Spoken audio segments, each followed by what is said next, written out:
começando Artigo 5º, um programa que leva até você temas que estão na Constituição Federal e que fazem parte do dia a dia de todos nós, cidadãos brasileiros.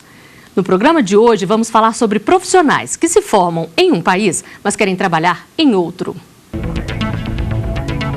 O artigo 5º determina que é livre o exercício de qualquer trabalho, ofício ou profissão, desde que sejam atendidas as qualificações profissionais que a lei estabelecer.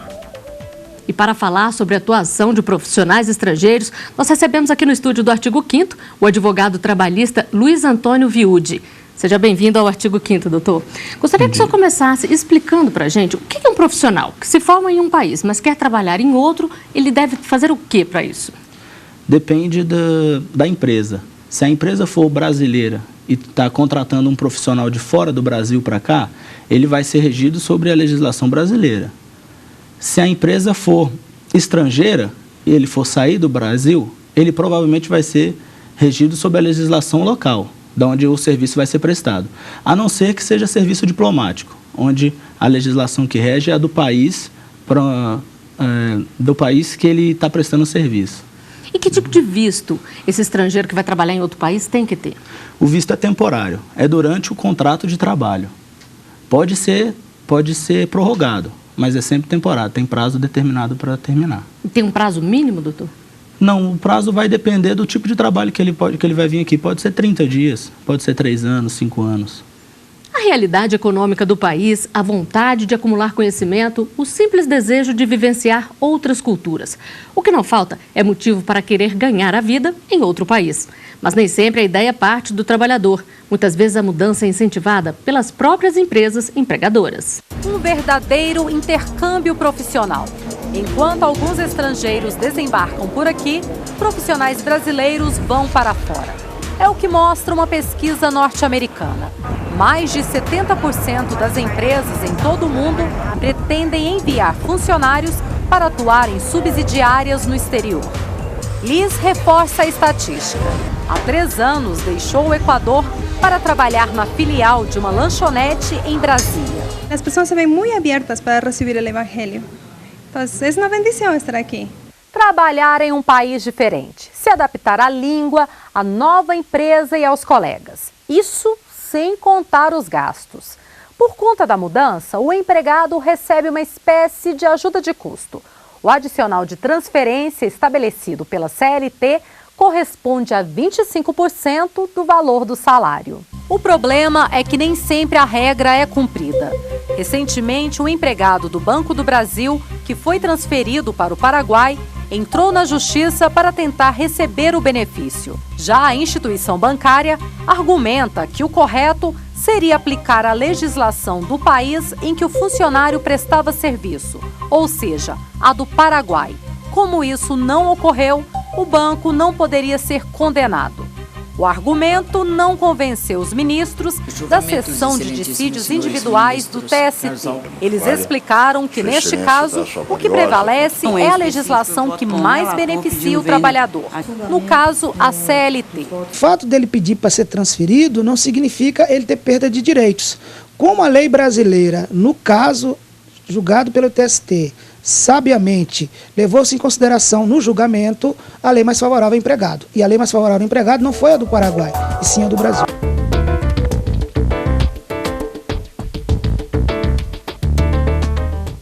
Doutor Luiz Antônio, a gente viu na reportagem o caso de um brasileiro que foi transferido para o exterior. Essa mudança ela pode ser obrigatória ou o funcionário tem que concordar, tem que querer mudar? Olha, em alguns contratos está prevista a possibilidade de uma transferência de localidade. O trabalhador se submete a essa possibilidade. Mas nunca é obrigatório. O trabalhador pode se recusar, mas tem que ver o que está previsto no contrato. Se não tiver previsto, ele pode se recusar sem problema nenhum. A empresa não pode puni-lo por causa disso. E a empresa tem que arcar com os custos dessa mudança? A empresa tem que arcar com os custos da mudança, para poder cobrir os custos, ajudar, porque o trabalhador está mudando de cidade, ele tem que alugar um apartamento, ele tem que fazer a mudança. Isso não pode sair tudo do bolso dele. E nesse caso, a legislação trabalhista que ele vai seguir é a do país de origem ou a do país para onde ele se mudou? Como o próprio TST falou, a legislação trabalhista seguida vai ser a mais benéfica para o trabalhador. Sempre, mesmo que seja um caso de estar lá fora, ter que cumprir um horário, uma carga horária, sempre? A não ser que seja trabalho diplomático, onde toda a legislação vai ser a do país do trabalhador, independentemente do país para onde ele for exercer a função dele. Agora, mudando um pouquinho, os estrangeiros que querem trabalhar no Brasil, basta querer, se eles não são vinculados a nenhuma empresa lá, eles podem simplesmente vir para o Brasil e pleitear essa autorização de trabalho? Como é que funciona esse trâmite? Essa autorização de trabalho, normalmente, ela é vinculada a uma empresa. Ele só vai ter esse visto temporário concedido com alguma empresa solicitando esse serviço. Ele não pode simplesmente tomar a decisão, quero morar no Brasil, quero trabalhar no Brasil e vir para cá e tentar um emprego aqui? Ele tem que tentar esse emprego antes de vir. Porque vindo aqui, o primeiro, quando ele vem aqui, normalmente o visto dele é temporário. Ele não vem aqui para morar. Ele vem aqui visitar, férias. Ele tem que pedir autorização do Ministério do Trabalho para poder ficar aqui como trabalhador. Doutor Luiz Antônio, existem cargos ou funções específicas que não podem ser ocupados por estrangeiros de forma nenhuma? Existem, sim, cargos no governo. Presidente da República, ministros do Supremo, ministros das Forças Armadas, não podem ser ocupados por estrangeiros, tem que ser brasileiro nato. E as empresas estrangeiras que trazem o seu pessoal de fora, elas têm que ter um percentual reservado aos brasileiros também? Tem, sim. 2/3 dos empregados da empresa têm que ser brasileiros. A empresa tem que comprovar para o Ministério do Trabalho que ela tem 2/3 dos empregados brasileiros para poder contratar estrangeiro. A prioridade é sempre trabalhadores brasileiros. E a empresa, para se estabelecer aqui, ela tem que cumprir também algumas regras? Ou a pessoa pode simplesmente querer trazer uma filial de uma empresa estrangeira e estabelecer aqui no Brasil? Ela tem que cumprir a legislação específica. Depende do ramo da atividade. Cada ramo tem uma legislação específica que tem que ser cumprida e comprovado perante o Ministério do Trabalho para receber autorização. E tem algum tipo de empresa que não pode ser estrangeira, que tem que ter capital exclusivamente brasileiro?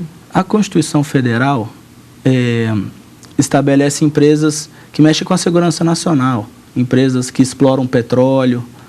Essas empresas têm que ser brasileiras, não podem ser estrangeiras. Nem ter parte do capital estrangeiro também? Nem ter parte do capital estrangeiro, por segurança nacional mesmo. Agora, o que acontece com uma pessoa que vem para o Brasil e vem a passeio, se encanta pelo país e quer ficar aqui e começa a trabalhar de forma irregular? O que pode acontecer com esta pessoa? Ela pode perder o visto dela aqui no Brasil e pode ser deportada, sim. Ela vai responder ao processo específico e provavelmente vai ser deportada do país. Isso significa que ela não pode nunca mais entrar no país ou ela pode vir novamente a passeio? Como Depende do julgamento do processo específico da pessoa. Cada caso é um caso? Cada caso é um caso. E o brasileiro que sai para trabalhar lá fora, que a gente vê muito essa situação também, normalmente trabalhos irregulares, trabalhos ilegais. Isso também pode acontecer? Pode ser deportado? Também pode acontecer, depende da legislação do local para onde ele foi. E ainda existe muito esse trânsito irregular, doutor? Hoje as pessoas estão mais conscientes, com mais medo e procurando mais as vias legais? Existe muito, principalmente nos países vizinhos ao nosso. Muito em São Paulo, inclusive, muitos bolivianos que trabalham de forma irregular em São Paulo. No Brasil inteiro, confecções, ainda existe bastante. Agora, esse trabalho em confecções em São Paulo, como o senhor disse, a gente vê muito casos de sendo até trabalho escravo. Esse trabalho é um trabalho ilegal, eles não teriam como estar ali ilegal, fazendo aquele tipo de mão de obra. Completamente ilegal, é desumano em muitos casos. Qual é o conselho que se pode dar para esse tipo de pessoa que vem em busca de um trabalho como esse? Porque aí ela fica sem nenhum direito trabalhista, como é que funciona? Ela está à parte aqui, ela está de forma irregular. O ideal seria entrar em contato com o Ministério do Trabalho, ver a possibilidade, se a empresa pode receber, se ela cumpre os requisitos para receber um funcionário de fora, vir com toda a documentação certa, para não chegar aqui e ficar à mercê do direito. À mercê da sorte, né? Agora, doutor Luiz Antônio, mudando um pouquinho para a parte dos estudos. Muita gente faz uma faculdade fora e depois quer vir trabalhar no Brasil. Como é que funciona nesses casos? O diploma tem que ser validado? Tem que ser validado pelo MEC. É importante entrar em contato com o MEC antes mesmo de ingressar no curso, na faculdade, para ver se o MEC reconhece aquela faculdade, se o MEC vai reconhecer aquele certificado. Em alguns casos, ele tem que fazer uma prova aqui no Brasil, como no caso da medicina, tem que fazer a prova chamada Revalida, para poder ter o certificado dele reconhecido no Brasil, para poder atuar naquela área. Quer dizer que a pessoa, se ela não tiver esse cuidado, então ela corre o risco de fazer um investimento num curso no exterior e chegar aqui e perder todo o tempo que gastou estudando, vamos dizer assim. Corre o risco. É melhor se prevenir antes. O MEC não reconhece qualquer tipo de instituição. O que eles levam em consideração na hora de fazer essa revalidação do diploma? Eles levam normalmente o nível do ensino. O MEC não reconhece todas as instituições. Tem instituições que o MEC não reconhece, que não atinge os padrões exigidos. Isso vale também para ensino médio ou para curso de especialização? Também tem que ser feito um reconhecimento aqui no Brasil? Também tem que ser feito reconhecimento no Brasil, pelo MEC. E qual que é o cuidado, então, para a gente encerrar esse bloco? Qual é a dica que o senhor dá para quem quer estudar fora e depois voltar para trabalhar no país? Nesse caso, o melhor a se fazer é entrar em contato com o MEC, dizer para qual instituição vai, qual curso vai fazer, ver se o MEC reconhece esse curso e quais os requisitos para esse reconhecimento. A pessoa já vai para o curso sabendo os requisitos que vai ter que cumprir. E volta para o Brasil com esses requisitos cumpridos, apresenta toda a documentação para o MEC e tem o diploma, o curso validado sem problema nenhum. E esse processo normalmente é rápido, doutor? Esse processo normalmente é rápido. Tem toda a burocracia, mas não é nada demorado. E pode ser feito pelo próprio estudante ou ele tem que ter uma ajuda de um profissional? Pode ser feito pelo próprio estudante, é administrativo. E pode ser feito em qualquer lugar do país também, não precisa ser aqui em Brasília, por exemplo? Não, qualquer lugar do país perante o MEC. Nós vamos a um rápido intervalo. O artigo 5º volta já.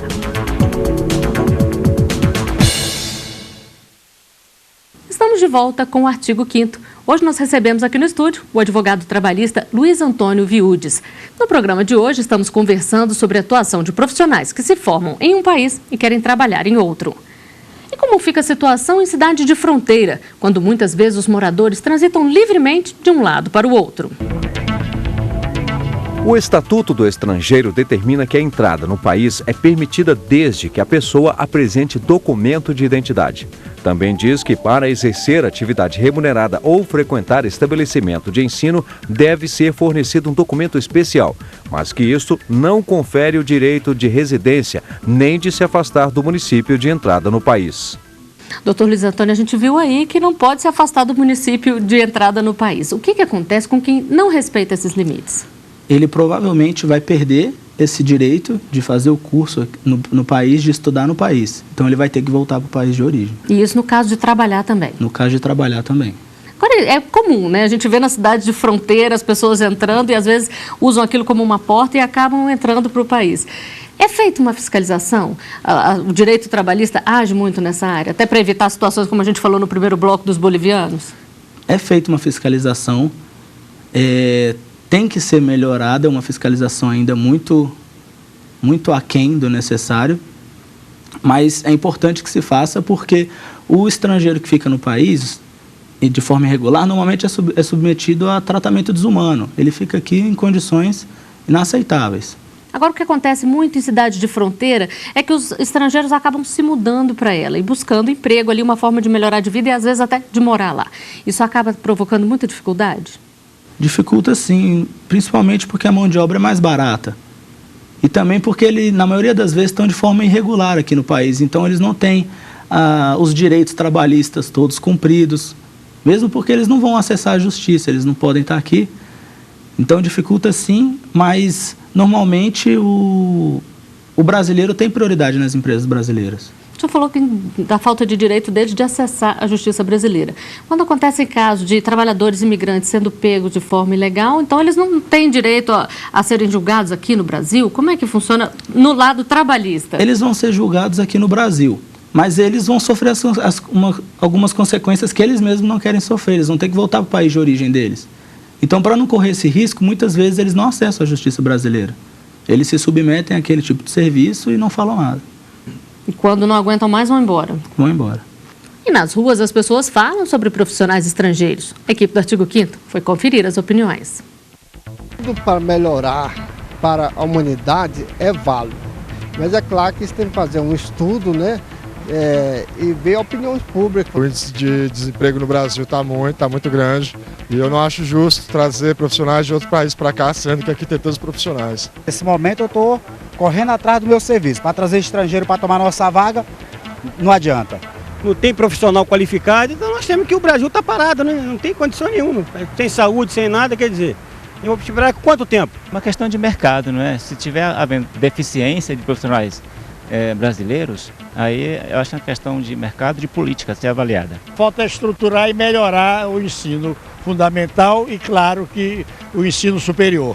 Doutor Luiz Antônio, melhorar o ensino já ajuda bastante mesmo a ter profissionais mais qualificados e, consequentemente, ocupar mais vagas e não deixar para os estrangeiros? Já ajuda muito. Só do fato da pessoa ser mais bem instruída, diminui a possibilidade da empresa necessitar de um profissional mais especializado, de um profissional mais estudado, que não seja brasileiro. Agora a gente viu aí que a grande preocupação das pessoas que deram entrevista na rua é com tomar o meu emprego. Isso acontece mesmo? A gente corre esse risco? Normalmente sim, porque a mão de obra, como eu disse, é mais barata. Tem se falado muito nisso em relação aos médicos estrangeiros. Nesse caso específico, não corre risco, porque a própria medida provisória, 261, salvo engano, estabelece que os médicos brasileiros têm prioridade. Só serão utilizados os médicos estrangeiros quando sobrarem vagas e faltarem médicos brasileiros dispostos a participar do programa. Então, nesse caso específico, os médicos não têm que se preocupar em relação a isso. Eles têm prioridade. Agora, falando desse programa específico, quando se quer criar um programa para atrair a mão de obra estrangeira, é preciso ter uma regulamentação especial ou o governo simplesmente pode decidir e colocar em prática? É preciso ter uma regulamentação especial, principalmente no tipo de contrato que será realizado no país. Se vai ser um contrato de prestação de serviço, se eles vão participar de algum concurso aqui, o Estado tem que reger os princípios básicos do programa. As regras têm que ficar bem estabelecidas para não ter problema. Estabelecidas para não ter problema depois. E no caso desses médicos que vêm para o programa aqui no Brasil, eles vão contribuir com a Previdência aqui, por exemplo? Eles têm que pagar os encargos todos aqui no Brasil? Vão sim. Inclusive é um dos requisitos. Eles virão para cá como contribuintes obrigatórios do INSS. Eles serão obrigados a contribuir com a Previdência Social brasileira. Isso mesmo que eles não fiquem para se aposentar aqui? Mesmo que eles não fiquem.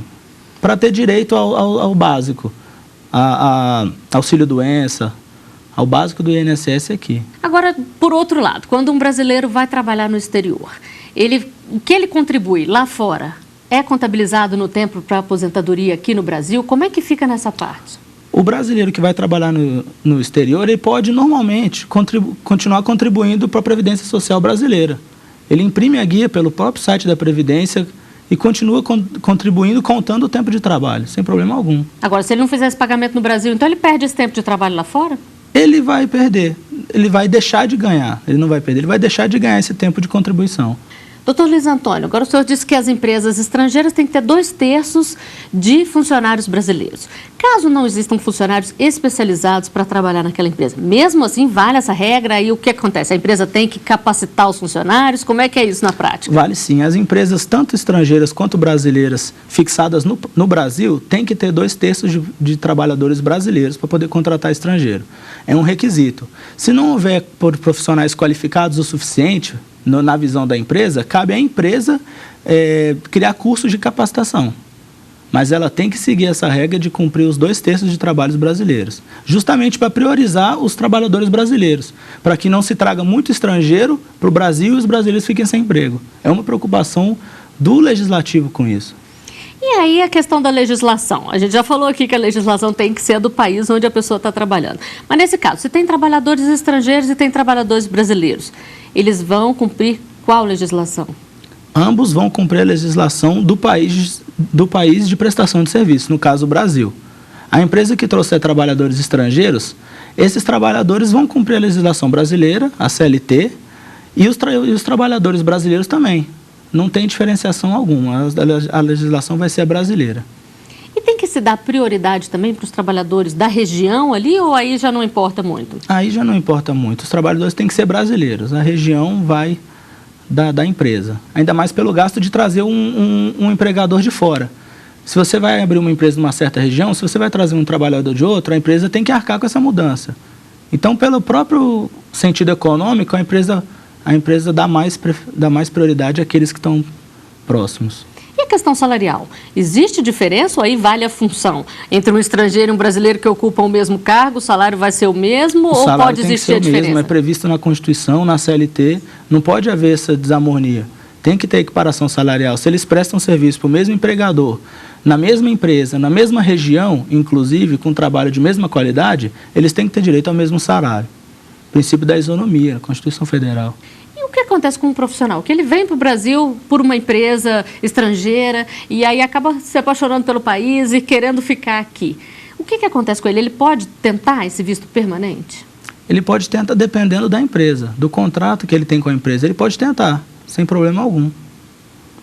Mas não é garantido, porque vai depender do interesse da empresa que aquele profissional fique aqui. E se esse profissional, por exemplo, se casa no Brasil? Aí muda a situação? Aí muda a situação. Se a esposa dele for brasileira, muda a situação porque ele passa a ter outros direitos que o trabalhador estrangeiro no país não tem. Doutor Luiz Antônio, e qual que é a dica para quem quer estudar ou trabalhar lá fora, para fazer tudo direitinho, sem ter nenhum tipo de problema? Qual é a dica para essa pessoa? O melhor é, antes de sair do país, entrar em contato com o Ministério do Trabalho, no caso de trabalho lá fora, ver todos os requisitos que tem que cumprir, procurar cumprir todos esses requisitos para não ter problema futuro. É uma forma de garantir a sua ida tranquila no país, cumprir o que você tem que fazer e voltar para o seu país de origem sem problema nenhum. No caso de estudo fora do país, é importante entrar em contato com o MEC antes de ir também, ver se aquele curso o MEC reconhece aquele curso, o que você vai ter que fazer na hora de voltar para o seu país para ter aquele curso, aquele título validado, se você vai ter que fazer uma prova, no caso dos médicos, o revalida. É importante você ter esse contato antes de ir, porque depois que você já voltou para o seu país e você não entrou em contato com o MEC antes, talvez não dê tempo de cumprir todos os requisitos, talvez tenha ficado alguma coisa sobrando que você tem que conseguir lá e você não conseguiu.